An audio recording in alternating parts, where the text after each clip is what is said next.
ചെങ്കൊടി ഉയർന്നു. ചെമ്പട്ടണിഞ്ഞ വ്യാപാര നഗരി. CPMന്റെ ചരിത്രത്തിൽ ആദ്യമായി കുന്നംകുളം ആതിഥേയത്വമരുളുന്ന ജില്ലാ സമ്മേളനത്തിന് ഞായറാഴ്ച തുടക്കമാകും. നഗരസഭാ ടൗൺ ഹാളിൽ പ്രത്യേകം തയ്യാറാക്കിയ കോടിയേരി ബാലകൃഷ്ണൻ നഗറിൽ രാവിലെ 10-ന് CPM സംസ്ഥാന സെക്രട്ടറി MV ഗോവിന്ദൻ ജില്ലാ സമ്മേളനം ഉദ്ഘാടനം ചെയ്യും. 17 ഏരിയകളിൽ നിന്നും സ്പെഷ്യൽ യൂണിറ്റുകളിൽ നിന്നുമായി തെരഞ്ഞെടുക്കപ്പെട്ട 392 പ്രതിനിധികളും ജില്ലാ കമ്മിറ്റി അംഗങ്ങളും ഉൾപ്പെടെ 434 പ്രതിനിധികൾ പങ്കെടുക്കും. 11-ന് വൈകിട്ട് 5-ന് ചെറുവത്തൂർ ഗ്രൗണ്ടിലെ സീതാറാം യെച്ചൂരി നഗറിൽ റെഡ് വളണ്ടിയർ പരേഡിനും ബഹുജന റാലിക്കും ശേഷം ചേരുന്ന പൊതുസമ്മേളനം മുഖ്യമന്ത്രി പിണറായി വിജയൻ ഉദ്ഘാടനം ചെയ്യും.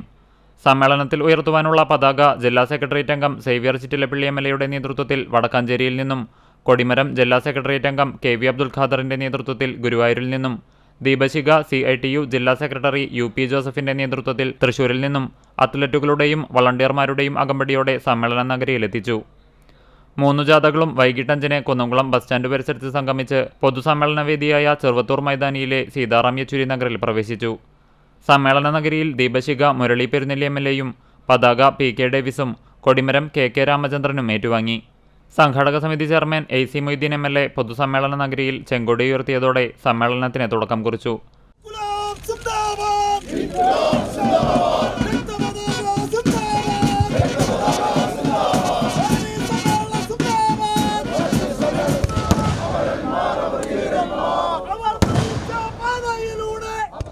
സമ്മേളനത്തിന്റെ ഭാഗമായി സെമിനാറുകൾ, സംവാദം, സാംസ്കാരിക കലാപരിപാടികൾ, കായിക മത്സരങ്ങൾ എന്നിവയും നടന്നുവരുന്നുണ്ട്.